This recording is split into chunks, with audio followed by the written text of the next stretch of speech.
اعوذ باللہ من الشیطان الرجیم بسم اللہ الرحمن الرحیم رب اشرح لی صدری ویسر لی امری واحلل عقدۃ من لسانی یفقهوا قولی ان اللہ وملائکتہ یصلون علی النبی یا ایہا الذین آمنوا صلوا علیہ وسلموا تسلیما اللہم صل علی محمد وعلی محمد وعجل فرجہم۔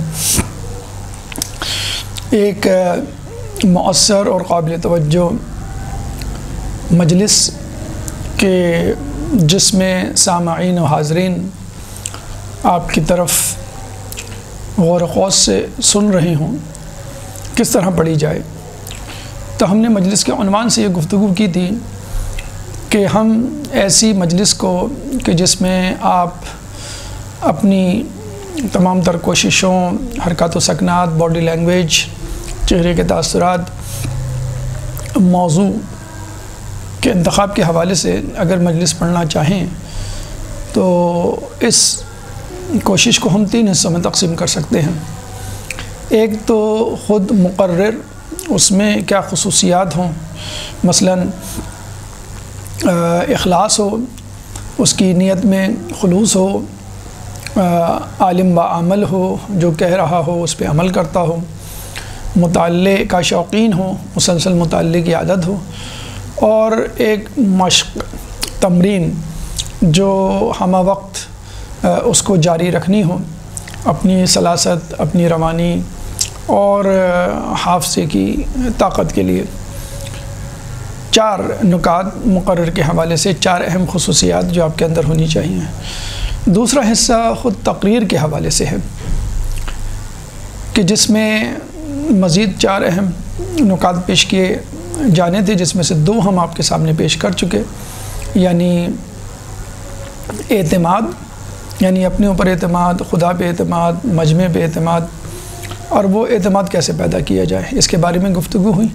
آمادگی، جو مجمع ہے وہ مختلف جگہوں سے، مختلف سوچوں کے ساتھ، مختلف مسائل، پریشانیوں کے ساتھ آپ کے سامنے حاضر ہوتا ہے، ان تمام لوگوں کو ایک مرکز پہ، ایک نقطے پہ مجتمع کرنا، متفق کرنا، متحد کرنا، یہ آپ کا کام ہے۔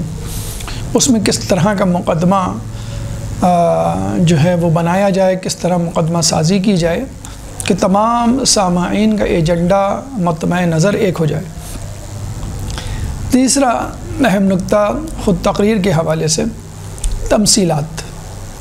تمثیلات یعنی مثال۔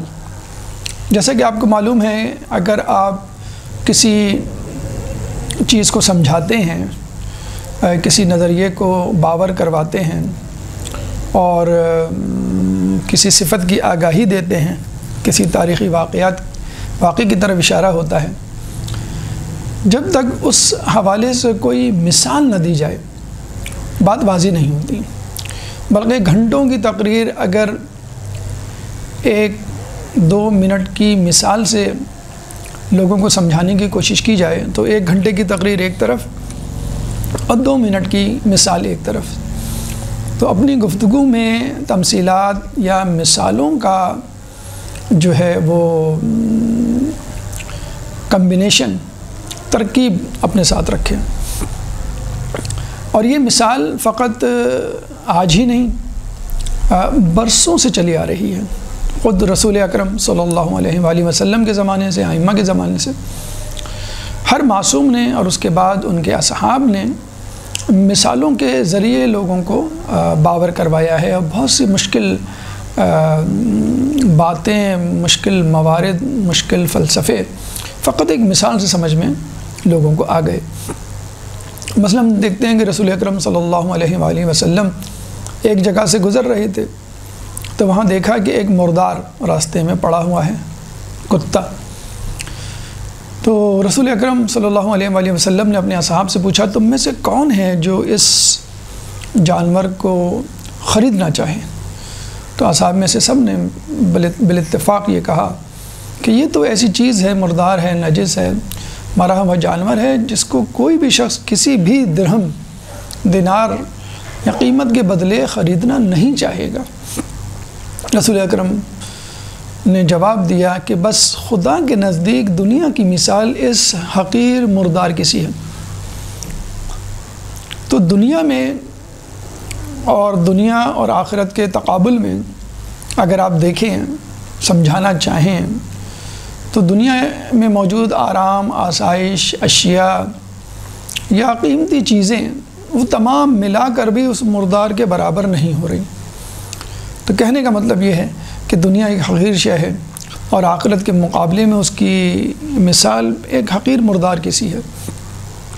اب یہ بات اگر آپ چاہیں سمجھانے کے لیے، تصور یا کانسیپٹ بٹھانے کے لیے، تو لوگ بڑی مشکل سے اس بات کو سمجھ پائیں، لیکن ایک تصویر آپ کے ذہن میں آتی ہے مردار جانور کی تو آپ فوراً سمجھ جاتے ہیں کہ ہاں بھئی اس کا مطلب یہ ہوا کہ دنیا باقی جو ہے وہ حقیر شے ہے۔ اسی طرح ہم مولا کائنات علی ابن ابی طالب علیہ السلام کے حوالے سے معلوم کرتے ہیں کہ جب تیسرے خلیفہ کے قتل کے بعد خلافت کا مسئلہ کھڑا ہوا تو لوگوں نے بالاتفاق آپ کا نام لیا۔ عبداللہ ابن عباس آپ کے پاس آتے ہیں، اس وقت آپ اپنی جوتی کو سی رہے ہوتے ہیں جو کہیں سے پھٹ گئی تھی۔ ابن عباس آگے کہتے ہیں، یا مولا علی، آپ کی خلافت کی بحث لوگوں میں چھڑی ہوئی ہے، خلافت کے لیے آپ کا نام لیا جا رہا ہے اور لوگ مصر ہیں کہ آپ کو خلیفہ بنایا جائے اور لوگ متحد ہیں، اس بات پہ متفق ہیں۔ تو مولا علی نے کوئی جواب نہیں دیا۔ دوسری مرتبہ ابن عباس نے اس بات کو دہرایا، اس خبر کو بیان کیا، مولا نے پھر کوئی جواب نہیں دیا۔ تیسری مرتبہ جب ابن عباس نے یہ بات مولا علی کو کہی تو مولا علی نے کہا ادائے بے نیازی سے، بجائے اس کے کہ وہ جواب دیتے ہیں، کہ تم بتاؤ کہ اس جوتی کی جس کو یعنی وہ سی رہے تھے تمہارے نزدیک کیا قیمت ہوگی؟ تو عبداللہ ابن عباس نے کہا کہ مولا معاف فرمائیے گا، اگر یہ نہ بتایا جائے کہ یہ آپ کی جوتی ہے، فقط بازار میں اس کو لے کے بیچا جائے اور لوگوں کو کہا جائے کہ اس کو خریدو، تو کوئی آدھا درہم بھی نہیں دے گا۔ مولا نے جواب دیا، بس تمہاری خلافت کی حیثیت میرے نزدیک اس جوتی کے برابر بھی نہیں۔ یعنی جتنی ایکسائٹمنٹ سے جتنے جوش و خروش سے تم مجھے بتلا رہے ہو کہ یہ خلافت مجھے مل رہی ہے، تم یہ سمجھ رہے ہو کہ یہ میرے نزدیک بہت بڑی چیز ہے۔ ایک چھوٹے سے عہدے، منصب، کرسی کے پیچھے لوگ کتنے پاگل دیوانے ہوتے ہیں، کتنی سازشیں بنتے ہیں، اپنے ایمان کو بیچ ڈالتے ہیں، گھر بار کو قربان کر دیتے ہیں۔ تو تم یہ سمجھ رہے ہو کہ اس خلافت کی میرے نزدیک بہت بڑی اہمیت ہوگی، میں پریشان ہوں گا، راتوں کو جاگتا ہوں گا، دن میں تقدوں میں مصروف رہتا ہوں گا۔ تو ایسا نہیں ہے، میرے نزدیک خلافت کی کوئی حیثیت، اہمیت، اس عہدے کی یعنی منصب کی کوئی اہمیت اور حیثیت۔ اگر مولا اس خلافت کی حیثیت کو، اہمیت کو سمجھانے جاتے تو نہ جانے کتنے گھنٹے، کتنے دن گزر جاتے اور لوگ نہ سمجھتے، ابن عباس کو بھی شاید معرفت نہ ہوتی۔ لیکن اس مثال کے ذریعے یعنی جوتی کی مثال دے کر کہ تمہاری خلافت کی حیثیت اس جوتی کے برابر بھی نہیں، اب ابن عباس کو اندازہ ہو گیا کہ خلافت علی کی نظر میں کیا حیثیت، دنیاوی منصب یا خود دنیا کی مولا علی کے سامنے کیا حیثیت ہے۔ تو آپ نے دیکھا خود رسول نے اور مولا علی نے کس خوبصورتی سے دنیا کو اور دنیا میں موجود منصب، حیثیت یا دیگر فوائد کو کس طرح حقارت سے بیان کیا، تفصیل کے ساتھ، یعنی مثال سے آپ کو فوراً سمجھ میں آ جائے کہ دنیا کی کیا حیثیت ہے اور دنیا میں موجود جو مختلف فوائد ہیں منصب کی صورت میں، مال کی صورت میں، دولت کی صورت میں، ان کی کیا حیثیت ہے یا ہونی چاہیے۔ کم از کم اہل بیت کے سامنے دنیا کی اور دنیا میں موجود مناصب کی یہی حیثیت ہے جو مولا نے اور رسول اللہ نے بیان کی ہے۔ تیسری مثال امام جعفر صادق علیہ السلام کی ہمیں ملتی ہے بستر مرگ پہ، بستر شہادت پہ، جب آپ کی حالت متغیر ہوئی، زہر نے اپنا کام دکھانا شروع کیا اور چہرے کا رنگ، بدن کا رنگ جو ہے وہ سبز یا زرد ہونا شروع ہوا، تو ایک کنیز جو سامنے کھڑی ہوئی تھی وہ رونے لگی۔ امام نے پوچھا کہ تو کیوں رو رہی ہے؟ تو اس کنیز نے جواب دیا کہ آپ کی حالت زار دیکھ کے رو رہی ہوں۔ ایک مومن بھی کسی تکلیف میں پریشانی میں ہو تو ظاہر سی بات ہے اس کو دیکھ کے انسان کو افسوس ہوتا ہے. کسی کا آقا، اس کا والی وارث، اس کا گارجن اگر تکلیف میں ہو تو اور تکلیف ہوتی ہے، اور پھر وہ آقا جو ہے وہ امام ہو، امام وقت ہو، اور بھی زیادہ تکلیف ہوتی ہے کہ کیا حیثیت و مقام مرتبہ ہونا چاہیے اور کس تکلیف سے وہ دنیا کی زندگی میں بھی دو چار تھے اور دنیا سے جاتے ہوئے بھی دو چار ہیں. تو امام نے بڑی خوبصورتی سے اس مسئلے کو حل کیا. خود ہمارے لیے ایک رول آف تھم، ایک اصول دے دیا مثال سمجھا کر. کنیز کو کہا کہ دیکھ، مومن کی مثال تو ایسی ہے کہ اگر اس کے دونوں ہاتھ پیر کاٹ کے، یعنی چاروں ہاتھ پیر کاٹ کے کونے میں ڈال دیا جائے یا اس کو دنیا کی بادشاہت دے دی جائے، دونوں صورتوں میں برابر ہے. یعنی مومن کی پستی، حقارت، پریشانی، تکلیف کی انتہا یہی ہو سکتی ہے کہ اس کو ہاتھ پیر کاٹ کے کونے میں پھینک دیا جائے.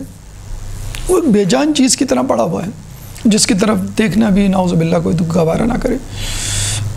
اور اسی مومن کو کہا جائے کہ تجھے بادشاہت مل گئی ہے.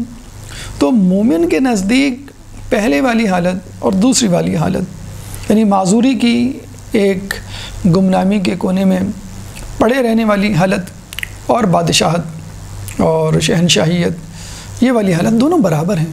اصل مسئلہ ایمان کی سلامتی ہے. اگر آپ ایمان کی سلامتی کے ساتھ اس دنیا سے جا رہے ہیں تو آپ کے ہاتھ پیر کٹے ہوئے کیوں نہ ہوں، آپ آخرت میں سرخرو ہوں گے اور بہت بڑا خزانہ لے کے آپ جا رہے ہیں.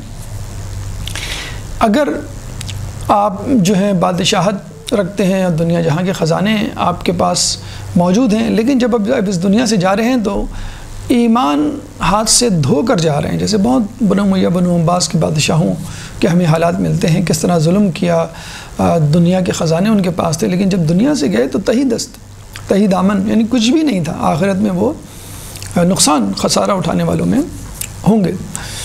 تو مومن کو فکر ہونی چاہیے کہ اس کا ایمان سلامت ہے کہ نہیں. یہی بات مولا علی نے رسول اللہ اکرم صلی اللہ علیہ وآلہ وسلم سے کہی جب رسول اللہ نے ان سے کہا کہ میرے بعد تم پر لوگوں کے کینے آشکار ہوں گے، منکشف ہوں گے، لوگوں کی دشمنیاں تم کو سہنی پڑیں گی. تو مولا علی نے لوگوں کے نام نہیں پوچھے. مولا علی نے یہ نہیں پوچھا کہ میں کیا کروں گا. مولا علی نے فقط ایک سوال کیا، کیا میرا ایمان سلامت رہے گا؟ رسول اللہ نے کہا ہاں تمہارا ایمان سلامت رہے گا. میرے مولا نے کہا مجھے اس کی کوئی فکر نہیں، میں کس حالت میں بھی ہوں. تو مومن معذوری کی حالت میں ہوں، بیماری کی حالت میں ہوں، مومن خوشحالی کی حالت میں ہوں، بادشاہت اس کے پاس ہو، تو کوئی فرق نہیں پڑتا دونوں حالتوں میں سے کسی حالت میں. بس اس کا ایمان سلامت رہنا چاہیے. تو آپ نے دیکھا رسول اللہ نے، مولا کائنات نے، امام ششم نے کس طرح دنیا کی حقیقت، اقتدار کی حیثیت اور خود مومن کی حالت کو آسانی کے ساتھ ایک تمثیل کے ساتھ سمجھا دیا کہ دنیا کی حیثیت یہ ہے، خلافت کی حیثیت یہ ہے، اور مومن کی خوشحالی اور غریبی کو سمجھنے کے لیے یہ دو مثالیں کافی ہیں کہ سب سے زیادہ فکر انسان کو مومن کو ایمان کی ہونی چاہیے. تو ہم دیکھتے ہیں تمثیلوں کے ذریعے بہت سارے مسائل آسان ہو جاتے ہیں، بہت ساری باتیں سمجھ میں آ جاتی ہیں. آپ کو بھی یہی مثالیں دوران ذاکری، دوران تقریر، دوران خطابت دینی ہیں. مثلا اچھا ایک بات اس میں ذہن میں رکھیے کہ جب ہم مثالیں دیں تو مثالوں میں دنیاوی مثالیں، یعنی موجودہ دور کی مثالیں ضرور ہوں، تاکہ جو لوگ سن رہے ہیں جو کہ اسی زمانے سے تعلق رکھتے ہیں 2023 1441 ہجری، تو وہ ان مثالوں کو سمجھ سکیں. اگر آپ بہت پرانی مثالیں دیں گے تو شاید وہ نہ سمجھ سکیں. اگر آج کل کی مثالیں ہوں تو جلدی، اسپیشلی خصوصی طور پہ وہ مجمع جس میں تعلیم یافتہ مجمع شامل ہے، وہ جلدی دنیا میں ملوث مبتلا افراد شامل ہوتے ہیں تو وہ بڑی آسانی سے ان باتوں کو سمجھ پائیں گے. مثلا آپ توبہ کا فلسفہ، اس کی افادیت، اس کی حیثیت، اس کی فضیلت، اہمیت کو اجاگر کرنا چاہتے ہیں تو احادیث، آیات، روایات، ایک آیات کا سلسلہ آپ سہارا لے سکتے ہیں.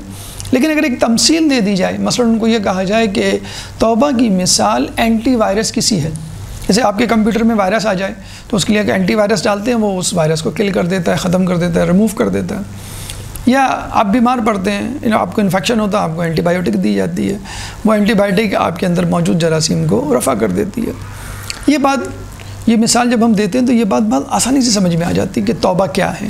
توبہ ایک اینٹی بائیوٹک ہے، توبہ ایک اینٹی وائرس ہے۔ اسی طرح جب بات کی جائے مثلاً کفارے کی، تو کفارہ شاید سمجھ میں نہ آئے لوگوں کو۔ اگر آپ اس کی مثال دیں جرمانے سے، فائن سے، جو چالان کے وقت آپ کے اوپر لگایا جاتا ہے ٹریفک کے اصول توڑنے کی بنا پر، یا آپ ایکسیڈنٹ کر دیتے ہیں، کسی گاڑی کو ہٹ کر دیتے ہیں، تو صرف سوری کہنے سے کام نہیں چلے گا، آپ کو تلافی کرنی پڑے گی اس سامنے والے شخص کی جس کا آپ نے نقصان کیا۔ چوری کرتا ہے، اس کو سزا ملتی ہے، لیکن اس کو چوری کرنے والے کا مال بھی واپس لوٹانا ہے۔ اسی طرح مومنین کے لیے بھی آپ جان بوجھ کے روزہ مثلا قضا کرتے ہیں، توڑتے ہیں، تو آپ کو روزہ بھی رکھنا ہے اور کفارہ بھی ادا کرنا ہے۔ تو کفارہ کیا ہے؟ ایک فائن ہے، ایک جرمانہ ہے جو کمپنسیشن کے طور پہ آپ کو ادا کرنا ہے۔ اگر آپ اس کو دنیاوی فائن، دنیاوی جرمانے سے ملائیں تو کفارہ بہت آسانی کے ساتھ سمجھ میں آ جا سکتا ہے۔ تو توبہ کی مثال اینٹی وائرس کی، کفارے کی مثال جرمانے کی، اگر آپ دے کر لوگوں کو سمجھائیں تو لوگ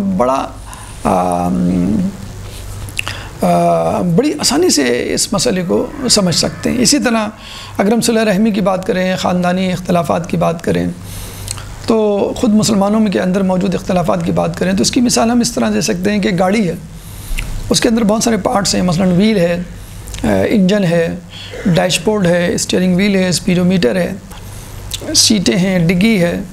ہر حصے کی، ہر پارٹ کی اپنی افادیت ہے، اپنا ایک فنکشن ہے، اپنا ایک فعل ہے۔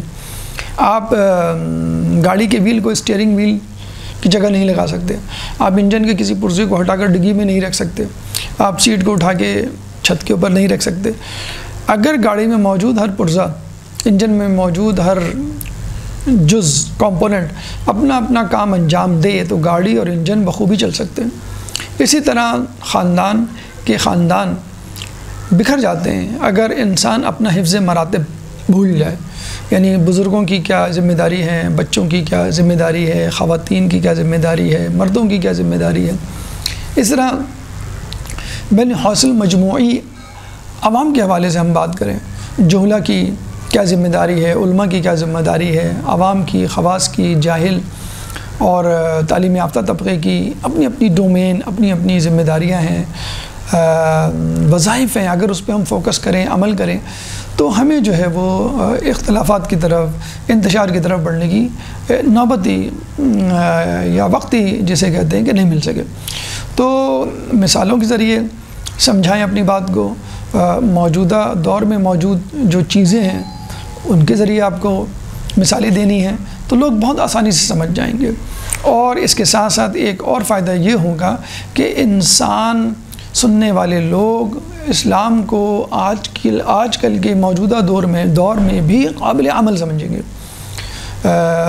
آیت اللہ حجت الاسلام محسن قرطی کے بارے میں کہا جاتا ہے کہ وہ مثالوں کے بادشاہ ہیں، مفسر قرآن ہیں ماشاءاللہ۔ تفسیر نون ان کی بہت مشہور معرکۃ الآراء تفسیر ہے جو اردو میں بھی اب دستیاب ہے۔ تفسیر نمونہ کی ٹیم میں بھی آپ شامل رہے۔ عقائد کا معاملہ ہو، تفسیر کا معاملہ ہو، اخلاقیات کا معاملہ ہو، ماشاءاللہ وہ مثالیں دینے میں ماہر ہیں، اور مثالیں بھی وہ موجودہ دور کی دیتے ہیں جس سے بات آسانی سے سمجھ میں آ جاتی ہے۔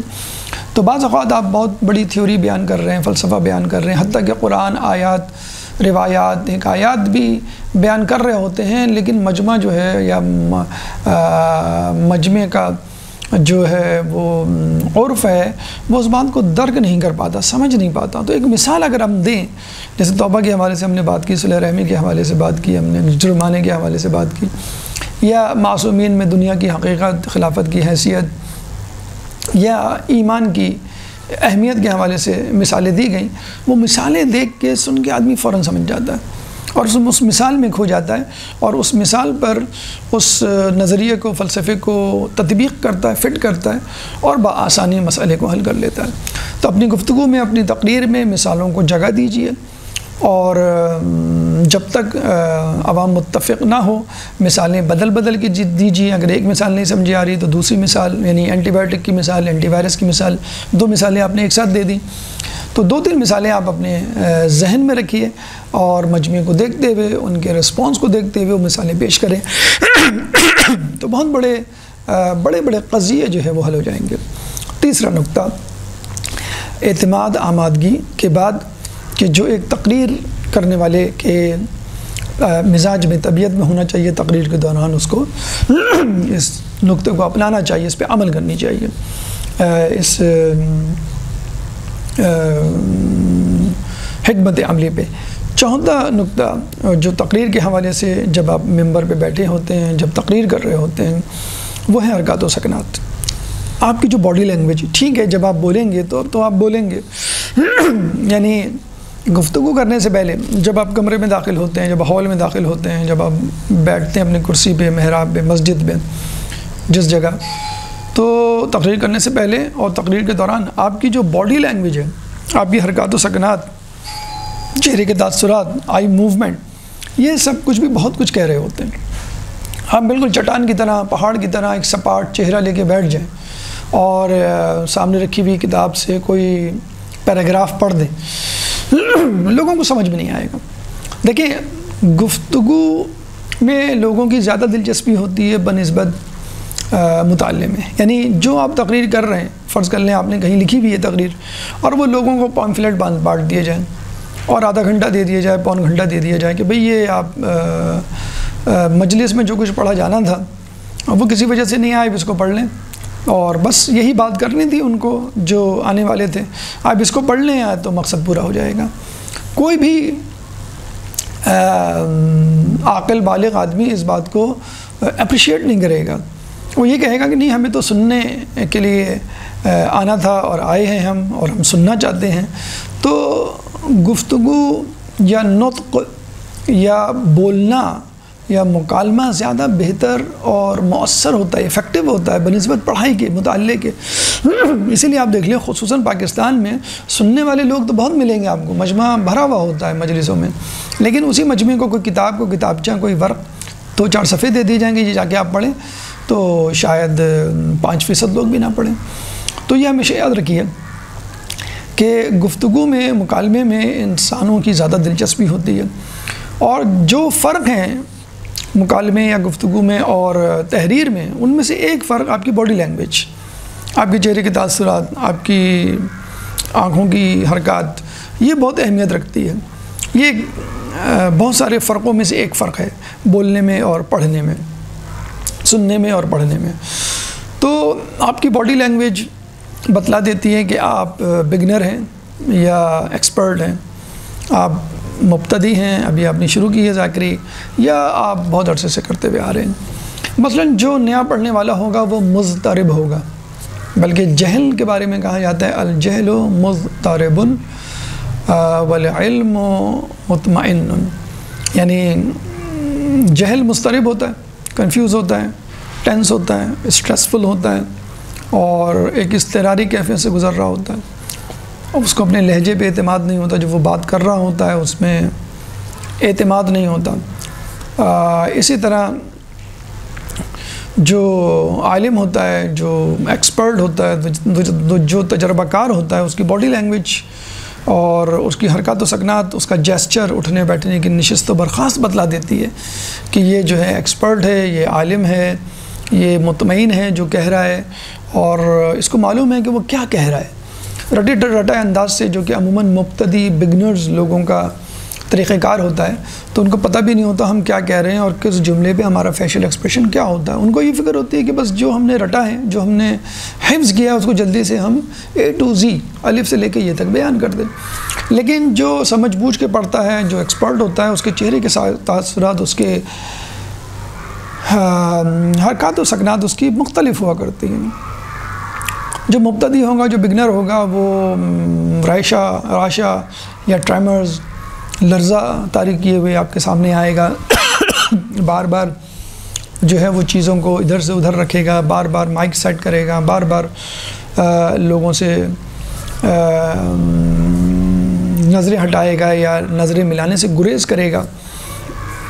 تو یہ اس طرح والی کیفیت، لرزہ والی کیفیت، راشا طاری ہونے والی کیفیت، یہ مبتدی کی ہوتی ہے، وہ آئی ٹو آئی کانٹیکٹ نہیں کر پاتا۔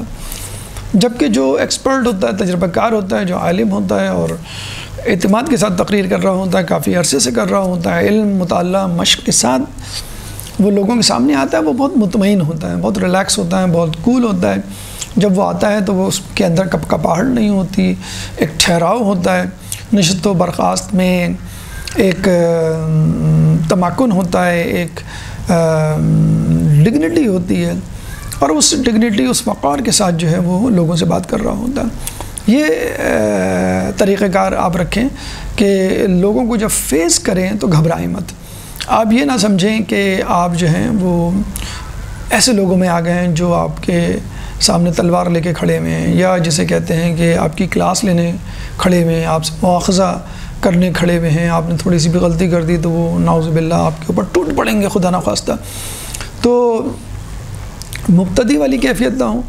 اگر آپ اس کو ایوائڈ کرنا چاہتے ہیں، ٹینشن اسٹریسفل کنڈیشن کو جس میں آپ راشا میں مبتلا ہیں، لرزت آ رہی ہے، تو تھوڑا سا پہلے آ جائیں مجلس میں، تاکہ جو ماحول ہے وہ ایبزارب کر لیں. جو بھی مرثیہ پڑھا جا رہا ہے سلام حدیثے کے ساتھ، ٹھیک ہے، اس کو بیٹھ کے تھوڑا سا سن لیں. بہت زیادہ جلدی آنے سے بھی تھکن ہو سکتی ہے، اور بالکل عین وقت پر پہنچنا کہ بار بار فون کیا جا رہا ہے آپ کب پہنچیں گے، وہ بھی اسٹریسفل ہوتا ہے. آپ بہت جلدی پہنچ جائیں گے تو تھکن کے آثار آپ کے چہرے پہ نمایاں ہوں گے. آپ عین وقت پہ یا تاخیر سے پہنچیں گے تو آپ کی دل کی دھڑکن، آپ کی سانسیں، آپ کا رواں جو ہے وہ تھر تھر آ رہا ہوگا، لرزہ طاری ہوگا، اور ایک گلٹی کانشیس کے ساتھ، ضمیر کی خلش کے ساتھ آپ آئیں گے کہ لوگ میرا انتظار کر رہے ہیں اور میں لیٹ ہو گیا ہوں، میں نے لوگوں کا وقت ضائع کیا. تو اس سے بھی آدمی کو ٹینشن ہو جاتی ہے، بلکہ بہت تجربہ کار لوگ بھی گھبرا جاتے ہیں اپنی اس غلطی کی وجہ سے. تو تھوڑا سا پہلے آ جائیں تاکہ 2-4 گھٹ پانی پی سکیں، تاکہ آپ کی سانسیں بحال ہو سکیں، دل کی دھڑکنیں اپنے مقام پر آ جائیں، اور لوگوں سے اور ماحول سے ایک شناسائی پیدا ہو سکے. اس کے بعد دوران تقریر جب آپ کوئی خوشی کی بات کریں تو اس کا اظہار آپ کے چہرے سے ہو، آپ کی باڈی لینگویج سے ہو، آپ کے چہرے پہ مسکراہٹ ہو، آپ کی آنکھوں میں ایک رونق ہو، ایک روشنی ہو، چمک ہو. اسی طرح اگر کوئی غمزدہ بات کریں، خصوصی طور پہ جب ہم شہادت کی مجلسیں پڑھتے ہیں، ایام اعزاں میں جب مجلسیں پڑھتے ہیں، تو چہرے پہ ایک غم کا عالم ہو، چہرہ جو ہے وہ فخر ہوا ہو، مسرور نہ ہو، چہرے اور آنکھوں میں نمی ہو. تو یہ اسی وقت ہو سکتا ہے جب آپ خلوص کے ساتھ مجلس پڑھیں، جب خلوص کے ساتھ آپ اس میدان میں داخل ہوں، اور مکمل تیاری کے ساتھ. اگر آپ نے ایک مجلس پڑھ لی ہے کسی جگہ، اور وہی مجلس دوبارہ آپ کو کہیں پڑھنی ہے، اس کو بھی دوبارہ آپ تکرار کر کے جائیں، اور اس کو بھی آپ ایسس کریں اپنے طور پر کہ میں نے فلاں جگہ جو مجلس یہ پڑھی تھی تو اس میں کہاں کہاں میں اٹکا تھا، کہاں کہاں جو ہے ایک رکاوٹ پیدا ہوئی تھی، کہاں کہاں جو ہے وہ میں بھول گیا تھا، کون سی آیت میرے ذہن میں نہیں آ رہی تھی، وغیرہ وغیرہ. تو یہ نہ کہیں کہ بھئی میں مجلس پڑھ چکا ہوں، یہ مجلس تو میں نے پرسوں پڑھی ہے تو آج مجھے ضرورت نہیں ہے اس کی پریکٹس تمرین کی. مولانا طالب جوہری کے والد اسد جوہری فرمایا کرتے تھے، اگر آپ 49 مرتبہ 49th ٹائم کسی مجلس کو پڑھ چکے ہیں اور 50ویں مرتبہ آپ کو وہ مجلس پڑھنی ہے تو بھی اس کی تیاری کریں، کیونکہ جتنی مرتبہ آپ تیاری کرتے ہیں اتنی مرتبہ نئے نئے نکات، نئے نئے زاویے آپ کے سامنے کھلتے ہیں کہ اس بات کو اس طرح ادا کیا جا سکتا ہے، اس بات سے پہلے یہ آیت پڑھی جا سکتی ہے، اس بات کے بعد یہ شعر پڑھا جا سکتا ہے، یا اس کے لیے فلاں مثال نہیں بلکہ یہ والی مثال زیادہ مناسب ہے. تو اس میں آپ تھوڑا سا تبدل اور تغیر، چینج آپ کر سکتے ہیں.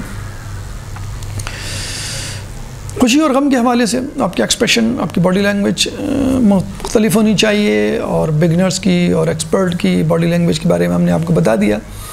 اچھا، کچھ ایک ایمرجنسی کی صورتحال بعض اوقات پیدا ہوتی ہے تو اس میں ہم کیا کریں؟ مثلا نسیان، آپ پڑھتے پڑھتے بھول گئے تو کیا کریں؟ اب یہ ڈیپینڈ کرتا ہے کہ آپ پڑھتے پڑھتے کیا بھولے. آپ قرآن کی آیت بھول سکتے ہیں، آپ حدیث روایت بھول سکتے ہیں، آپ کوئی شعر بھول سکتے ہیں، آپ جو ہے وہ کوئی نقطہ، کوئی پوائنٹ، مثلا 10 پوائنٹ ہیں تو اس میں 8واں پوائنٹ، 9واں پوائنٹ وہ آپ بھول سکتے ہیں، یا کوئی بھی واقعہ آپ بھول سکتے ہیں. تو جو بھولی ہوئی چیز ہے اس کو یاد دلانا، یاد ریکال کرنا، یا اس کو اسکپ کر کے آگے جانا، وہ ایک بڑا مشکل مرحلہ ہوتا ہے.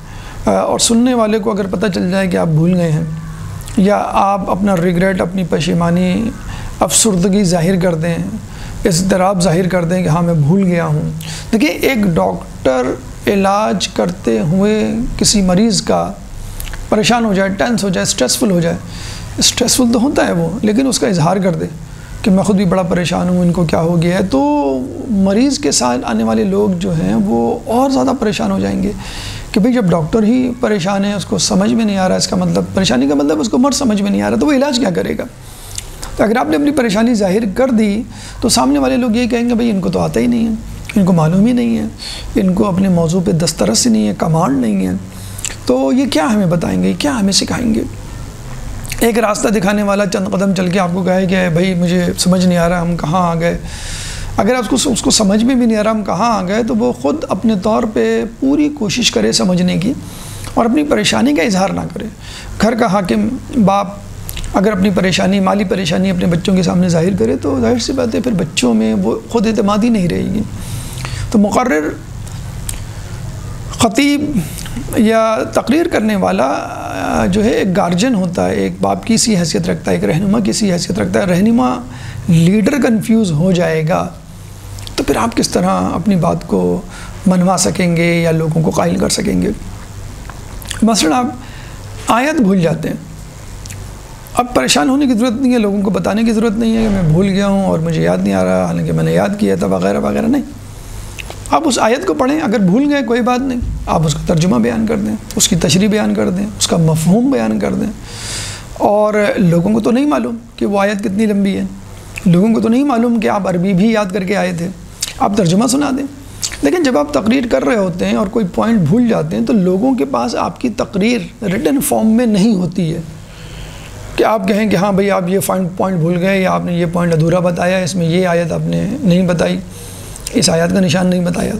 ایک زمانے میں ہم درس دیا کرتے تھے تو وہ ہم اس کو ریٹن فارم میں لکھ لیا کرتے تھے، ورڈ کا ڈاکیومنٹ ہوا کرتا تھا، اور درس کے بعد ہم اس کو تقسیم کروا دیا کرتے تھے کہ بھئی یہ باتیں ہیں جو ہم نے بیان کی ہیں. ایک دفعہ ہم نے اس کو لکھ کر تقریر سے پہلے ڈسٹریبیوٹ کروا دیا اتفاقاً کہ تجربہ کبھی کر کے دیکھیں. تو لوگوں کی اول تو نظریں ہماری طرف نہیں تھیں، وہ سب موبائل پہ یا ہارڈ کاپی پہ نظریں جمائے بیٹھے تھے، اور جو ہم بول رہے تھے اس کو ٹیلی کر رہے تھے کہ مولانا صاحب نے یہ بتا دیا، یہ نہیں بتایا، یہ رہ گیا، یہ اس طرح نہیں بتایا جس طرح لکھا ہوا ہے.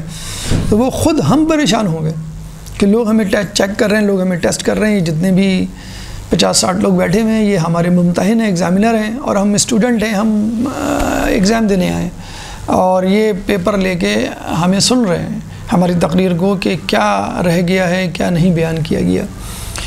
تو یہ ایڈوانٹیج ہے آپ کی مجلس اور درس کا کہ لوگوں کے پاس آپ کی تقریر موجود نہیں ہے، مسودہ متن تقریر کا وہ موجود نہیں ہے، وہ صرف آپ کو سن رہے ہیں. اگر آپ کو 10 پوائنٹ بیان کرنے تھے، 8 پوائنٹ بیان کیے، so what, you are not accountable, یا وہ خود استحقاق نہیں رکھتے بھئی آپ نے 10 کا وعدہ کیا تھا اور 8. ہاں اگر آپ پہلے سے بتا دیں آج میں آپ کو 10 نکات بتاؤں گا اور پھر 9 بتائیں تو وہ الگ بات ہے. تو یہ بھی نہ کیجیے، یہ بھی نہ بتائیے، اور بس بتانا شروع کر دیجیے. اگر آپ بھول گئے تو ٹھیک ہے، کوئی بات نہیں، اگر نہیں بھولے تو بھی کوئی بات نہیں، آپ پورا پتہ بیان کر دیں.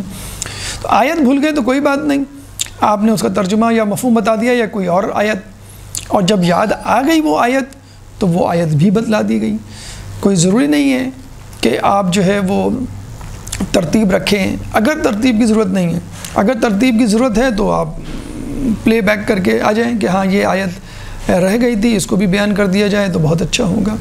تو اس میں گھبرانے کی ضرورت نہیں ہے. اگر آپ آیت بھول گئے، یو آر ناٹ باؤنڈ، فرض نہیں ہے کہ یہ آیت، یہ روایت، یہ حکایت، یہ پوائنٹ، یہ نقطہ نہیں بیان کیا. یہ کوئی نماز کا رکن نہیں ہے کہ مثلا آپ نے جو ہے وہ سجدہ نہیں کیا، رکوع نہیں کیا، قیام نہیں کیا تو بس اب نماز جو ہے نہیں ہوگی.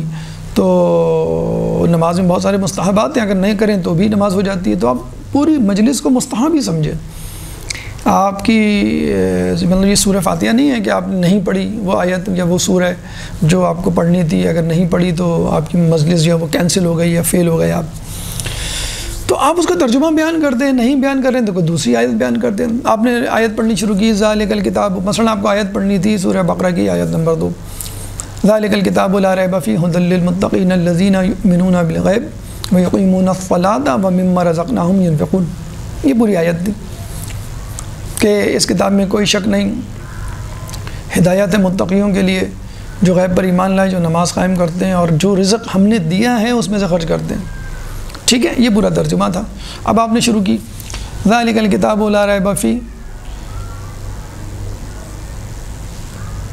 اب جو ہے وہ آپ آیت بھول گئے، اب آپ جو ہے وہ ادھر ادھر دیکھ رہے ہیں، آپ موبائل کھولا اس میں سے دیکھ رہے ہیں. اب جو 15 سیکنڈ بھی اگر آپ نے لگا دیے نا اس میں، اس اضطراب میں، اور لوگوں کو میسج پہنچ گیا کہ آپ یہ آیت بھول گئے ہیں، تو بس آپ کا گراف ایک دم سے نیچے آ جائے گا. یعنی توجہ جو تھی عوام کی وہ ایک دم سے منحرف ہو جائے گی. اگر آپ بھول گئے تو دیکھیں آپ اس طرح کر سکتے ہیں. ابھی تو میں نے آپ کو بتایا جب آپ بھول گئے، آپ مضطرب ہیں، ادھر ادھر دیکھ رہے ہیں، تو that is a negative impression جو عوام پہ پڑے گا. لیکن آپ بھول گئے مثلاً، تو آپ اس طرح بات بنا سکتے ہیں. ذالک الکتاب لا ریب فیہ. اللہ تعالیٰ قرآن کی دوسری سورہ بقرہ کی آیت نمبر 2 میں بیان فرماتا ہے کہ یہ وہ کتاب ہے کہ جس میں کوئی شک نہیں. اور پھر بیان کرتا ہے کہ یہ کتاب ہدایت ہے متقیوں کے لیے. اور پھر متقیوں کی صفات نشانیوں میں سے 3 اہم نشانیوں کی نشاندہی کرتا ہے. کون متقی؟ جو غیب پہ ایمان لائے. کون متقی؟ جو نماز پڑھتے ہیں. کون متقی؟ جو اس مال میں سے خرچ کرتے ہیں جو اللہ نے ان کو دیا. تو دیکھا آپ نے ذالک الکتاب لا ریب فیہ کے بعد عربی ٹکڑا نہیں پڑھا کیونکہ آپ بھول گئے تھے. اب بھولنے کی ضرورت میں بجائے اس کے کہ آپ یاد کریں، پریشان ہوں، خلاؤں میں گھوریں، لوگوں سے جو ہے وہ آنکھیں 2-4 نہ کریں، پھر موبائل یا اپنی نوٹ بک اٹھا کے دیکھیں، تو that will give a very very bad impression. بجائے اس کے دیکھیں سلاست یا تسلسل یا روانی ایک بہت اہم چیز ہے. دریا کی روانی جو ہے نا، خود اس کا حسن ہے. اپارٹ فرام پانی، اپارٹ فرام واٹر، قطع نظر پانی کے خود جو روانی ہے وہ ایک الگ حسن ہے. اسی طرح سمندر کا جو ٹھہراؤ ہے وہ خود اس کا ایک حسن ہے. پہاڑ کا جو جامد و ساکت ہونا ہے وہ اس کا ایک حسن ہے. تو تقریر میں روانی، سلاست، سیلان، دریا کا بہاؤ ہونا چاہیے آپ کا مواد. لکنت، ٹھہراؤ، یعنی بہت زیادہ پوز یا توقف یا جو ہے تعطل، بالکل تقریر سسپینڈ ہو گئی، ہوا میں معلق ہو گئی. یہ اہم تقریر کا جسے کہتے ہیں نا کہ وہ خاصہ نہیں ہے. آپ کو کنٹینیو کرنا ہے. ذالک الکتاب لا ریب فیہ. بھول گئے کوئی بات نہیں، یہ وہ کتاب ہے اللہ تعالیٰ قرآن میں بیان کر رہا ہے، یہ وہ کتاب ہے جس میں کوئی شک نہیں. پھر ترجمہ بیان کر دیا آپ نے، پھر اس کی تشریح. لوگ بھول جائیں گے. کیا بھول جائیں گے؟ لوگ بھول جائیں گے کہ آپ بھول گئے. سلاست اور روانی ایک میز پوش ہے جو میز کے نقائص ڈھانپ دیتی ہے. تو جب تسلسل میں چلیں گے تو لوگ بھول جائیں گے کہ آپ کو پوری عربی پڑھنی تھی. ہو سکتا ہے آپ کو آدھی ہی عربی پڑھنی ہو. بہت سے لوگ جو ہے پہلا ٹکڑا پڑھتے ہیں اور پھر اس کی عربی پڑھنے کی بجائے اس کی تشریح، اس کا ترجمہ پڑھتے ہیں. تو یہ آپ کر سکتے ہیں، یعنی ریپلیس کر دیں آپ عربی عبارت کو کسی دوسری آیت کے ساتھ. آپ ریپلیس کر دیں بقیہ ماندہ عربی عبارت کو اس کے ترجمے اور تشریح سے، یا اسکپ کر کے آگے چلے جائیں. لیکن میسج نہ دیں کہ میں بھول گیا ہوں. روایت اگر بھول جائیں تو مزید آسان ہے بنسبت آیت کے. روایت بھول جائیں تو آپ اردو میں تقریر آپ کر رہے ہیں، تو اردو میں تو بہت ترجمے میں بھی گنجائش ہے کہ آپ جو ہے الفاظ کو بدل لیں. تو آپ الفاظ کو بدل کے یا اس کا مفہوم، اور یہ کہہ بھی سکتے ہیں ایک روایت کا مفہوم میں بیان کرنے چلا ہوں اور آپ اس کا روایت بیان کر دیں. اور اگر آپ جیسے کہتے ہیں مفہوم بھی بھول گئے، کوئی بات نہیں، آپ دوسری حدیث شروع کر دیں. یا یہ کہہ دیں کہ حدیث کو سمجھنے سے پہلے ہمیں ایک اہم نقطہ سمجھنا ہوگا کہ حدیث کسے کہتے ہیں. ایک حدیث قدسی ہوتی ہے اور ایک حدیث نبوی ہوتی ہے. اس طرح بیان کرنا شروع کرتے ہیں. سلسلۃ الذہب وہ ایک حدیث قدسی ہے، یعنی کلام اللہ کا ہے اور زبان مبارک رسول اللہ کی. تو تھوڑا سا معاملے کو ڈائیورٹ کر دیا. تو آپ کے لیے ڈائیورجن ہے، لیکن لوگوں کے لیے وہ ایک تشریح ہے کہ حدیث کو سمجھنے سے پہلے حدیث کی اقسام کو سمجھ لیجئے. حدیث کو سمجھنے سے پہلے حدیث کی اہمیت کو سمجھ لیجئے کہ یہ کون کہہ رہا ہے، معصوم کہہ رہا ہے، رسول کہہ رہا ہے، کہ جس کے بارے میں اللہ فرماتا ہے وَمَا يَنطِقُ عَنِ الْهَوَىٰ إِنْ هُوَ إِلَّا وَحْيٌ يُوحَىٰ، کہ وہ تو کچھ کہتے نہیں اپنی زبان سے سوائے اس کے جو اس کی وحی کی جائے. تو لوگ یہ نہیں کہیں گے، سمجھیں گے کہ آپ بھول گئے، لوگ کہیں گے بھی یہ تو بڑی اچھی بات ہے کہ انہوں نے جو ہے حدیث بیان کرنے سے پہلے ہمیں حدیث کی اقسام اور حدیث کی اہمیت پہ ایک چھوٹی سی گفتگو کی ہمارے لیے، اور ہمیں مزید ہماری معلومات میں اضافہ ہوا۔ تو حدیث کے حوالے سے آپ اس طرح کر سکتے ہیں۔ اچھا، شعر بھول گئے، ہمارے خیال میں آیت اور روایت سے زیادہ شعر کی اہمیت ہے۔ اگر آپ شعر بھول جاتے ہیں تو بڑا مشکل ہوتا ہے اس کو سنبھالنا، یعنی اس کا مفہوم بیان کریں یا جسے کہتے ہیں کہ دوسرا شعر فوراً ذہن میں آنا بڑا مشکل کام ہوتا ہے۔ خود ہی کو کر بلند اتنا کہ ہر تقدیر سے پہلے، اب آپ بھول گئے۔ اگر آپ بھول گئے تو کوئی بات نہیں، بعض اوقات صرف ایک ہی مصرع بیان کرنا ہوتا ہے، دوسرا مصرع لوگ نہیں بیان کرتے کہ وقت نہیں ہے، دامان وقت میں گنجائش نہیں ہے، بلکہ آپ یوں بھی کہہ سکتے ہیں خود ہی کو کر بلند اتنا کہ ہر تقدیر سے پہلے۔ نہایت واضح شعر ہے، بہت ازبر ہے، لوگوں کی نوک زبان پر ہے، جو بچے کو معلوم ہوگا۔ تو شاعر کیا کہنا چاہ رہا ہے اس شعر میں؟ تو بس آپ نے یہ کہہ کے بات کو آگے بڑھا دیا کہ بھئی یہ تو آپ نے سنا ہوا ہے، میں مزید آپ کو سنا کے پورا شعر یا پوری بیت یا پورا بند سنا کر آپ کا وقت نہیں ضائع کرنا چاہتا۔ اسی طرح واقعہ ہے، اگر آپ کوئی بھول گئے تو وہ بھی کوئی مسئلہ نہیں ہے، آپ ریپ اپ کر کے خلاصہ اس کا بیان کر دیں یا کوئی اور دوسرا واقعہ بیان کر دیں۔ لب آپ کہنے کا مطلب یہ ہے کہ نسیان یا مرض نسیان یا بھولنا جو ہے وہ لوگوں پہ آشکار نہیں ہونا چاہیے۔ اگر آپ بھولیں تو بھی کوئی بات نہیں، آپ 8ویں نقطے کے بعد 10واں نقطہ بیان کر دیں، 9 کو اسکپ کر دیں، لیکن لوگوں کو یہ نہ کہیں کہ 9واں نقطہ میرے ذہن میں نہیں آ رہا، چلیں چھوڑیں 10ویں نقطے کی طرف کرتے ہیں۔ یہ بھی کسی حد تک ٹھیک ہے، لیکن اس سے بھی بہتر یہ ہے کہ 8ویں نقطے کے بعد آپ 10واں نقطہ شروع کر دیں۔ بہت کم لوگ ہوتے ہیں، یقین کریں 5% لوگ جو ایگزیکٹلی آپ کو اسکروٹنائز کر رہے ہوتے ہیں، ایگزیکٹلی میٹیکولیسلی بہت باریک بینی سے آپ کی تقریر کا جائزہ لے رہے ہوتے ہیں۔ تو اس میں گھبرانے کی، دیکھیں وہی بات میں بار بار دہرا رہا ہوں، لوگوں کے پاس آپ کی تقریر نہیں ہے کہ جس کو دیکھ کے وہ ٹیلی کر رہے ہوں گے جو آپ کہہ رہے ہیں وہ آپ کی تقریر میں موجود تھا، آپ نے لکھا ہوا تھا یا نہیں لکھا تھا۔ نہیں لکھا تھا تو ہم آپ کو نمبر نہیں دیں گے، ناٹ ایٹ آل، کوئی مسئلہ ہی نہیں ہے۔ اگر آپ بھول گئے تو آپ آگے بڑھ سکتے ہیں، بشرط یہ کہ کوئی متضاد بات اپنے ہی نقطے یا اپنی نظریے کے حوالے سے نہ کریں۔ تو یہ حرکات و سکنات اور باڈی لینگویج کے حوالے سے۔ ہاں، نظروں کے حوالے سے یاد رکھیں، لوگوں کی آنکھوں میں آنکھیں ڈال کے بات کریں، کوشش کریں کہ جو آپ کے جان پہچان کے لوگ ہیں ان کی طرف نہ دیکھیں، وہ مسکرا رہے ہوتے ہیں یا کسی سے بات کر رہے ہوتے ہیں تو آپ ایک دم سے کانشیس ہو جاتے ہیں۔ اگر ممکن ہو اور بانی مجلس آپ کی بات مان سکیں تو جو آپ کی جان پہچان کے بزرگ لوگ یا علماء یا دانشور لوگ، ان کو آپ کہہ سکتے ہیں ان کو ذرا سا اگر آپ سائڈ پہ بٹھا دیں، یہ میرے جاننے والے ہیں یا میرے استاد ہیں، تو بڑی مہربانی ہوگی۔ یا اگر مجبوری ہے، نہیں وقت ہے، آپ کو پتہ بھی نہیں چلا ایک دم سے جب آپ آگے بیٹھے تو پتہ چلا کہ آپ کے سامنے آپ کے استاد بیٹھے ہیں، تو آپ پہلے سے اجازت لے لیں استاد محترم سے، اجازت کے ساتھ، اور پھر اپنی گفتگو بیان کریں۔ اور دوران تقریر بھی آپ کہہ سکتے ہیں کہ آپ استاد محترم اس بات کی تصدیق کریں گے، لیکن کوشش کریں کہ اپنے جان پہچان کے لوگوں کو نہ دیکھیں، اسپیشلی ان لوگوں کو نہ دیکھیں جو آپ کی تقریر نہیں سن رہے۔ ہمارے ایک بڑا مسئلہ یہ پیدا ہوتا ہے کہ آپ کو اپنی تقریر کے دوران، چاہے وہ طالب جوہری مرحوم کیوں نہ کر رہے ہوں، بڑے رشید ترابی مرحوم آ جائیں، تو مجمع میں کوئی پاکٹ، کوئی کارنر، کوئی جگہ ایسی ہوتی ہے جہاں پہ لوگ ناقدردان ہوتے ہیں مقرر کے، یعنی اپنے موبائل پہ لگے ہوں گے، کھانا پوسی کر رہے ہوں گے، تو ان کو نہ دیکھیں۔ جب بھی آپ ان کو دیکھیں آپ ڈیمورلائز ہوں گے، آپ کہیں گے اس کا مطلب ہے میری تقریر جو ہے بہت بورنگ ہے، میں جو ہوں وہ۔ آپ نے نوٹ کیا ہوگا اپنے کالج یونیورسٹی کے زمانے میں، اسکول کے زمانے میں، کہ کتنا قابل استاد کیوں نہ ہو، 2-4 بچے شرارتی ایسے ہوتے ہیں جو استاد کی بات نہیں سنتے۔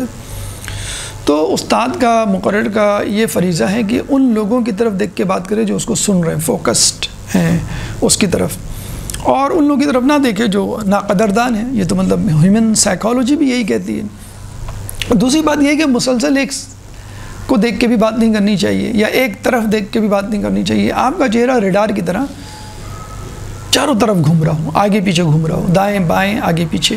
آپ بڑے مقررین کی جو ماضی میں گزرے ہیں، جو اس وقت بھی ہیں، آپ دیکھیں ان کی باڈی لینگویج جو ہے وہ چاروں طرف گھوم رہے ہوتے ہیں ریڈار کی طرح، کہ تمام مجمع ان کو سنیں۔ کسی ایک کی طرف نظر رکھیں گے تو لوگ کہیں گے ان کی جان پہچان کے لوگ ہیں، یا جسے کہتے ہیں کہ یہ اس بات کی دلیل ہے کہ آپ کو مکمل طور پہ یاد نہیں ہے، اس لیے آپ ایک طرف دیکھ کے اپنی یادداشت کو پالش کر رہے ہیں یا یاد کرنے کی مواد کوشش کر رہے ہیں۔ تو چاروں طرف دیکھیں، بہت زیادہ جان پہچان کے لوگ یا جو آپ کی تقریر نہیں سن رہے ان کی طرف نہ دیکھیں، ان کی طرف متوجہ ہوں جو آپ کی طرف متوجہ ہوں، جو داد دے رہے ہوں، جو غور سے سن رہے ہوں، جن کی باڈی لینگویج سے، فیشل ایکسپریشن سے پتہ چل رہا ہو کہ یہ مجھے سن رہے ہیں اور یہ کچھ حاصل کر رہے ہیں۔ تو یہ 4 چیزیں تھیں جو تقریر کے عنوان سے ہم نے آپ کے سامنے پیش کی، یعنی اعتماد، آمادگی، تمثیلات، حرکات و سکنات۔ اب گفتگو کے تیسرے مرحلے کی طرف آئیں، مختصر سا مرحلہ ہے لیکن اہم مرحلہ ہے، اور وہ ہے مجمع۔ مجمع کی آپ کو نمبر 1 نفسیات دیکھنی ہے۔ مجمع، نفسیات کا مطلب ہے کس نوعیت کا مجمع ہے۔ پہلے تو آپ تعداد دیکھ لیں، مجمع کم ہے تو آپ دلائل کے ساتھ گفتگو کریں، مجمع بہت زیادہ ہے تو جذبات کے ساتھ گفتگو کریں۔ درمیانہ مجمع ہے، عوام کا مجمع ہے تو مثالوں سے، حکایتوں سے، واقعات سے اپنی مجلس کو آراستہ و پیراستہ کریں، اور اگر خواص کا مجمع ہے تو آپ دقیق مسائل، فلسفیانہ گتھیاں، یا جسے کہتے ہیں کہ تاریخی حقائق بہت گہرائی کے ساتھ بیان کر سکتے ہیں۔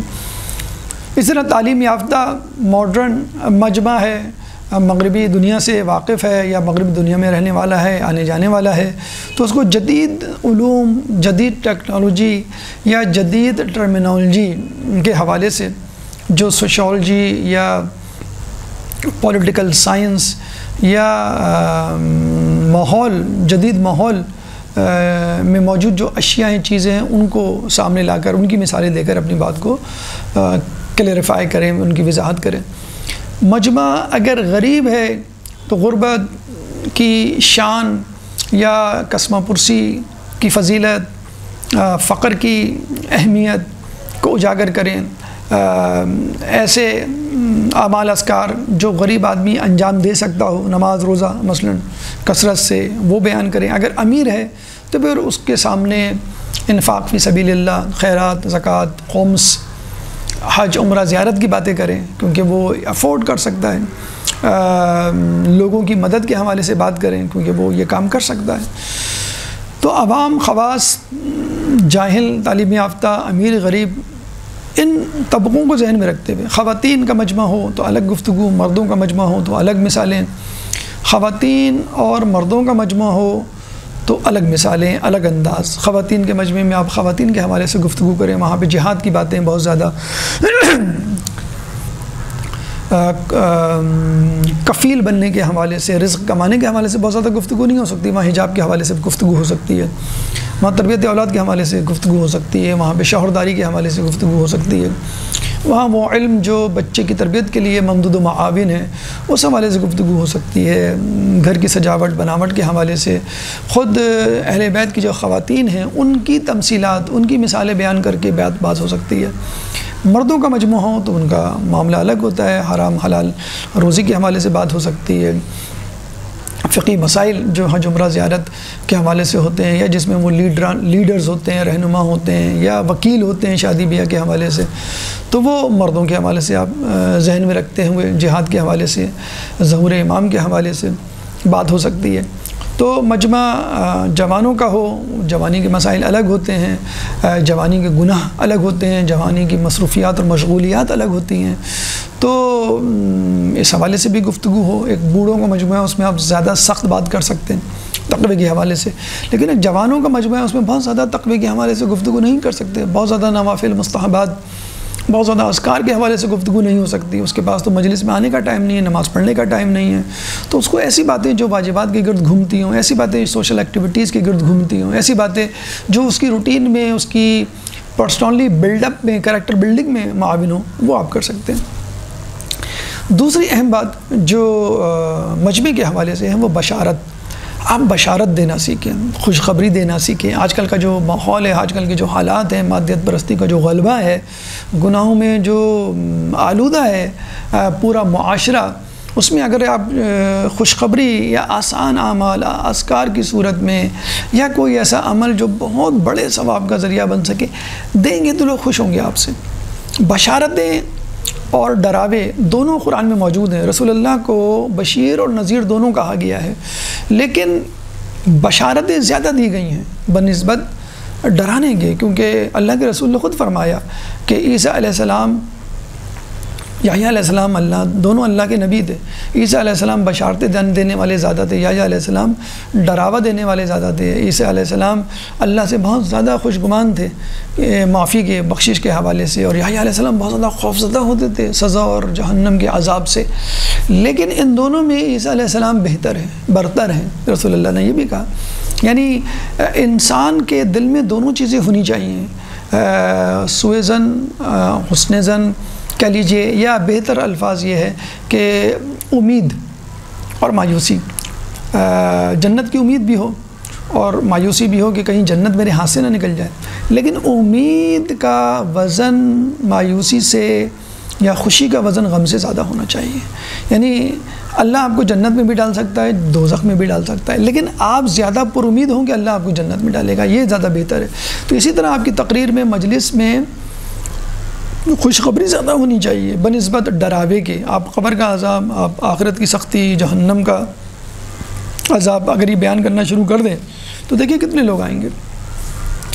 آپ جنت کی خوشخبری دیں، آپ چھوٹے چھوٹے اذکار سے بڑے بڑے مسائل حل کرواتے ہوئے لوگوں کو متوجہ کریں۔ مثلا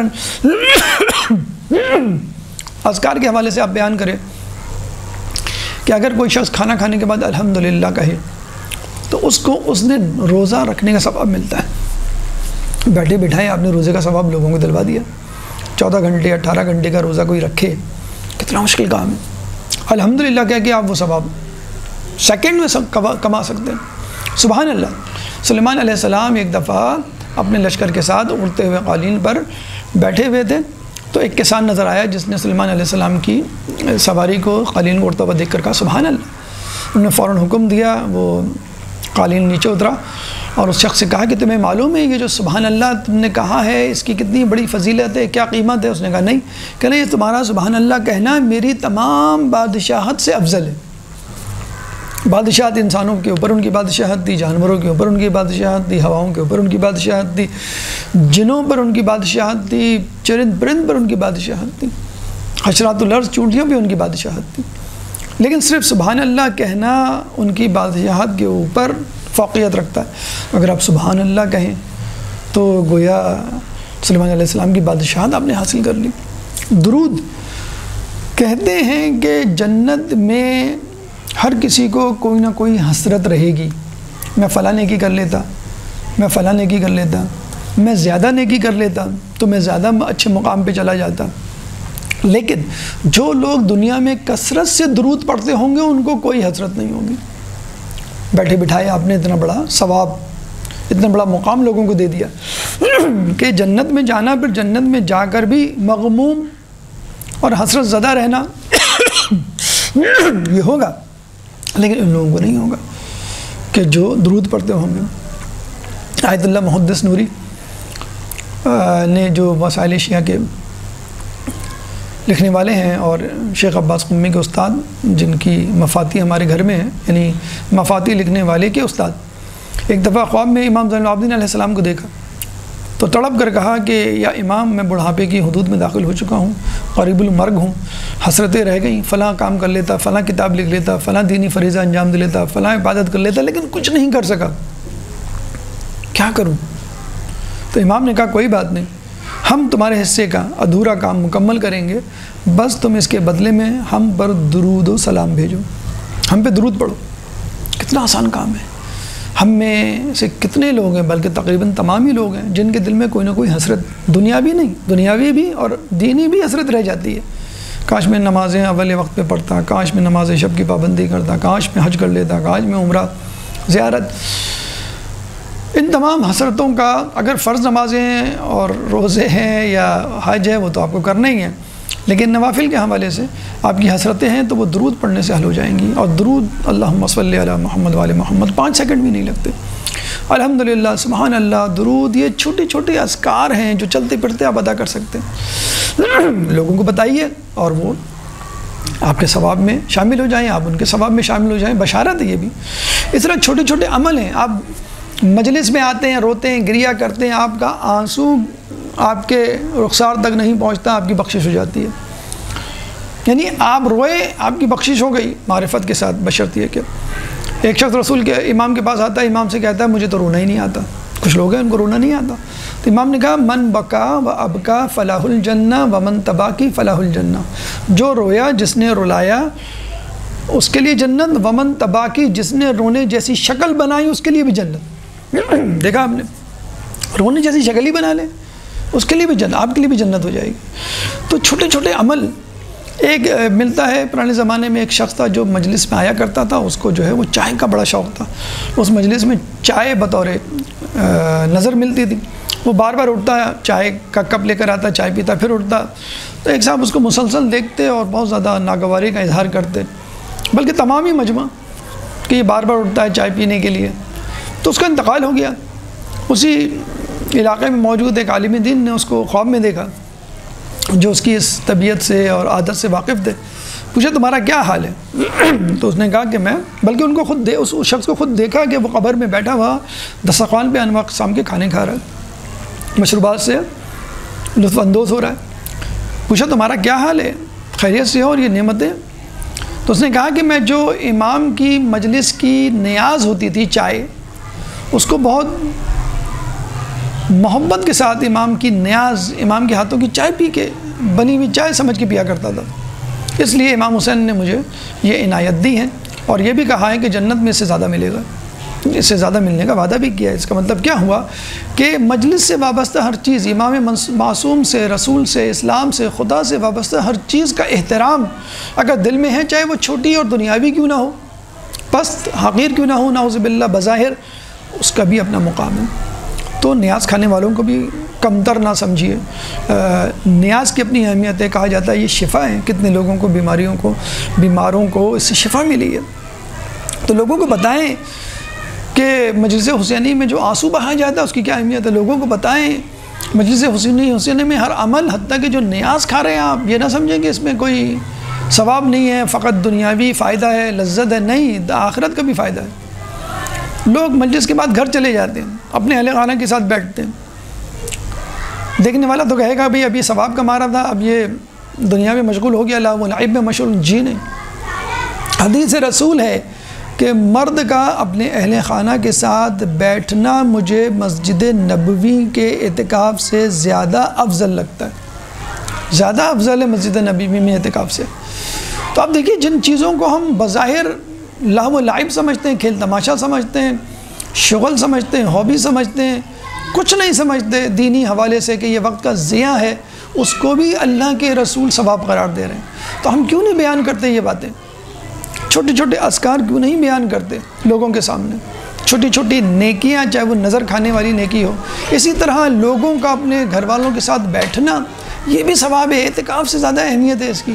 اگر یہ بیان کریں گے تو لوگ خوش ہوں گے، لوگ دین اسلام کو آسان سمجھیں گے، لوگ دین کی طرف آئیں گے، دین سے بھاگیں گے نہیں. بہت بڑے بڑے فقی مسائل اپنے مجلس میں فوراً بیان کرنا شروع کر دیے، اور عام مجمع ہے وہ تو بھاگ جائے گا کہ دین تو بڑا مشکل ہے مسئلہ. تو جو وہ کام کر رہے ہیں اس میں صرف نیت بدلنا ہے. رونا ہر کسی کو آتا ہے، معرفت کے ساتھ روئے گا. نظر ہر کوئی کھاتا ہے نیاز، یہ سمجھ کے کھا لے کہ حسین کے نام کی نیاز ہے. اہل خانہ کے ساتھ ہر کوئی بیٹھتا ہے، لیکن یہ سمجھ کے کہ رسول نے اس کو اعتکاف سے بہتر قرار دیا ہے. بیٹھے بٹھائے کا فائدہ ہے. یہ ہیں وہ بشارتیں، یہ ہیں وہ چھوٹے چھوٹے اعمال اذکار جو لوگوں کو دینے ہیں. اسی طرح بہت بڑے بڑے عمل ہوتے ہیں انسان نہیں کر سکتا، انسان چاہتا ہے اس کا نعم البدل تلاش کر لے. نعم البدل مثلا آپ جو ہے وہ زیارت کرنا چاہتے ہیں، نہیں کر پاتے، تو آپ لوگوں کو بتائیں کہ جو زیارت پہ نہیں جا سکتا، وہ کسی کے ہاتھ جو زیارت پہ جا رہا اپنا سلام پہنچوا دے. واقعہ بیان کریں کہ ایک غریب نے ایک امیر کو جس زیارت پہ جا رہا تھا کہا کہ میرا بھی سلام کہنا. امیر نے زیارت پڑھی، جب وہ واپس پلٹنے لگا تو اس کو یاد آیا میرے غریب پڑوسی نے بھی کہا تھا سلام کہنے کا. اس نے سلام کہا، جیسی سلام کہا قبر سے آواز آئی وعلیکم السلام. یعنی امام نے غریب کی سن لی، غریب کا سلام سن لیا، اس کا جواب دے دیا جو نہیں آیا تھا، اور امیر نے جو وہاں موجود تھا جسم کے ساتھ اس کا جواب نہیں دیا. تو ایسا بھی ہوتا ہے، جو جا رہا ہے اس کے ہاتھوں اپنا سلام پہنچوا دیں، نمبر 1۔ نمبر 2، جو امیر ہے نہیں جا سکتا، یعنی وقت نہیں ہے، ٹائم نہیں ہے، پیسہ ہے، وقت نہیں ہے، کسی غریب کو بھجوا دیں۔ امام نے کہا کہ اگر تم نہیں جا سکتے تو اپنے گھر کی چھت، گھر کے صحن جہاں کھلا آسمان ہو، کربلا کی طرف رک کے السلام علیکم یا ابا عبداللہ کہہ دو، سمجھ لو تمہاری زیارت ہوگی، تم نے سلام پہنچا دیا۔ امام کا یہ بھی کہنا ہے، ایک شخص نے امام سے آگے کہا کہ میں آپ کی زیارت کرنا چاہتا ہوں، بعض اوقات آنا چاہتا ہوں، نہیں آ سکتا، بہت دور رہتا ہوں۔ تو امام نے کہا کہ جو ہماری زیارت کرنے آنا چاہے لیکن نہ آ سکے تو وہ اپنے محلے میں کسی نیک مومن کی زیارت کر لے۔ اب بتائیے کہ آپ کے محلے میں، آپ کی مسجد میں، آپ کے علاقے میں کوئی مومن، نیک، پارسا، متقی، پرہیزگار نہیں، جس سے آپ مل بھی لیں، گپ شپ بھی کر لیں اور زیارت امام کی گویا زیارت کر لیں؟ وہ امام کا نمائندہ ہے، امام کا سفیر ہے، نائب ہے امام کا۔ تو لوگوں کے ساتھ بیٹھنا، نیاز کھانا، الحمدللہ درود پڑھنا اور کھلے آسمان تلے امام کی زیارت، السلام علیکم ابا عبداللہ کہنا، یہ چھوٹے چھوٹے اعمال ہیں، ان کے ثواب کتنے زیادہ ہیں، یہ بشارتیں ہیں جو آپ لوگوں کو دے سکتے ہیں اور لوگ آپ کی طرف اٹریکٹ ہو سکتے ہیں، آپ کی تقریر کو بہت توجہ کے ساتھ سن سکتے ہیں۔ تیسرا نقطہ مجمع کے حوالے سے اختلافیات، اختلافی موضوعات سے پرہیز کریں، خدا نہ پرہیز کریں، ورنہ آپ ایک خاص گروہ کے ساتھ بریکٹ ہو جائیں گے اور وہ خاص گروہ ہی آپ کو سننے کے لیے آئے گا۔ اگر ان کی مرضی کے خلاف کوئی بات نکل گئی تو وہ بھی گروپ آپ کو چھوڑ دے گا۔ آپ متفقہ اور متحدہ اور متفق علیہ باتوں پہ فوکس کریں۔ اگر آپ نہیں کر سکتے تو کم از کم تنظیم کا، شخصیات کا نام نہ لیں، تاکہ آپ کسی گروہ سے، کسی تنظیم سے وابستگی کو ظاہر نہ کر سکے۔ نمبر 1۔ نمبر 2، آپ کا معیار تولا تبرہ، یعنی ولایت علی، ولایت اہل بیت، تبرہ یعنی اہل بیت کے دشمنوں سے براءت۔ طریقہ اصول یہ ہے کہ محبت علی الاعلان ہو، ولایت علی الاعلان ہو، تولا علی الاعلان ہو، اور تبرہ اخفاء کے ساتھ اشاروں کے نایوں میں ہوں۔ آخری چیز، چوتھا نقطہ مجمع کے حوالے سے، وہ ہے دورانیہ۔ مولا علی فرماتے ہیں نہج البلاغہ میں کہ خطبے کا فتنہ اس کی طوالت ہے، یعنی خطبے کا طویل ہونا، تقریر کا طویل ہونا خود ایک فتنہ ہے۔ سائنس بھی یہ کہتی ہے کہ مجمع یا لوگ جو ہیں 20 منٹ تک سنتے اور دیکھتے ہیں، 20 منٹ کے بعد اگلے 20 منٹ تک فقط دیکھ رہے ہوتے ہیں، سن نہیں رہے ہوتے، اور اس کے آخری 20 منٹ لوگ نہ سن رہے ہوتے ہیں نہ دیکھ رہے ہوتے ہیں، فقط دعا کر رہے ہوتے ہیں کہ یہ مقرر ہماری کب جان چھوڑیں گے۔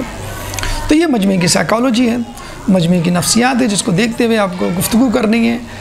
مجمع کی نفسیات، اس کو دی جانے والی بشارتیں، اختلافی موضوعات اور دورانیوں کو مد نظر رکھیں۔ اس سے پہلے تقریر کے حوالے سے اعتماد، آمادگی، تمثیلات، حرکات و سکنات کو ذہن میں رکھیں، اور پہلے مرحلے میں جو ہم نے بات کی کہ خود انسان کے حوالے سے اس میں خلوص ہو، باعمل ہو، مطالعہ ہو اور مسلسل مشق ہو۔ یہ 12 نکات 3 مرحلوں میں آپ کے سامنے پیش کیے گئے مقرر، تقریر اور مجمع کے حوالے سے۔ اللہ تعالیٰ سے دعا ہے کہ ان نکات کو سمجھنے کی، ان پہ عمل کرنے کی توفیق عطا فرما، اور اہل بیت کے مشن میں ہمارے حصے کو جسے قبولیت کی منزل پر پہنچا۔ اللہ تعالیٰ سے دعا ہے کہ ہمیں اہل بیت کے پیغام کو دنیا کے کونے کونے میں پہنچانے کی توفیق عطا فرما۔